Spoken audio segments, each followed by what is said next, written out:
You know, one of the things about the meeting and the conference business is it's all very well doing the business in the exhibition hall and, signing the deals and all that sort of stuff. But the reality of it all is if you don't get great hotels and great restaurants and great food, then the whole thing falls apart.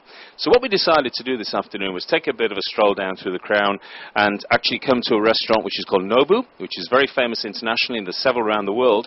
But the biggest shock was finding Scott here, and Scott Hallsworth, right?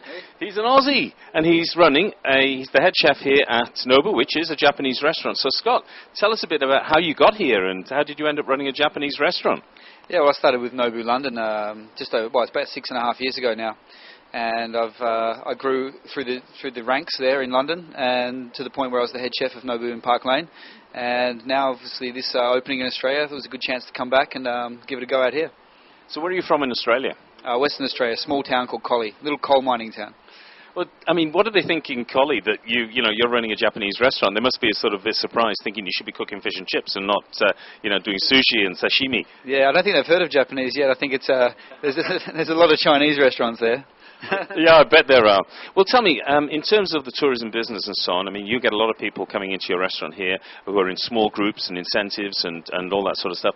What are they looking for, and what do you provide them, or what's the exclusive stuff that you offer? Most people coming at the moment are still coming for the first time to Nobu, so we're giving them all the classics. They're expecting something a little bit more exciting than the traditional Japanese menu, the stuff that you see everywhere, the teppanyaki and so on.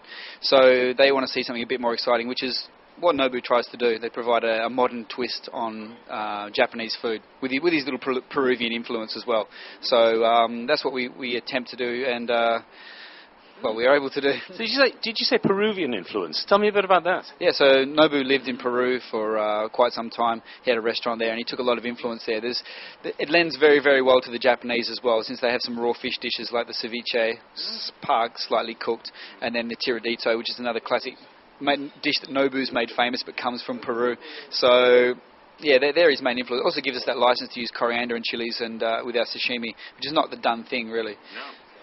What's your favourite, and what's your signature dish here in the restaurant? And do you get any freedom in terms of putting your spin on things?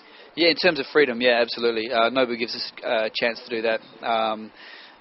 Definitely working with local products, using his sort of flavours and the way he thinks about food. That's what we do, and we've already got a couple on the menu, a couple of local things. Moreton Bay bugs, for example, there's no other Nobu using those, and we're selling tons of it at the moment. So, but in terms of signature dishes, the black cod, of course, everybody's coming in for that, or the yellowtail jalapeno. I mean, I have to say they are pretty good, and I would eat them every time I come in, for sure. And we were very fortunate in having dinner here last night, and I've got to say it was absolutely superb. So if somebody wants to find out more about Nobu, there's a website, is there? Absolutely, www.noburestaurants.com. Or do a search in restaurant reviews. Yep. There's plenty of sites doing that. Brilliant. Okay, well, are you looking forward to a busy night again tonight? Absolutely, yeah. So pretty full, or? Yeah, full, absolutely full. Okay. Well, thank you for your time. And look, AIM is a big event, obviously, for Melbourne, and it's significant in terms of attracting business to all sorts of people, including retail and the stores downtown and so on. But it's a great restaurant, and guys, if you got some time, come on down to Nobu and have what I can tell you is the best Japanese I've ever had. So thank you for your time, really appreciate it, and good luck with the restaurant as it continues. Thank you. Pleasure. Very welcome.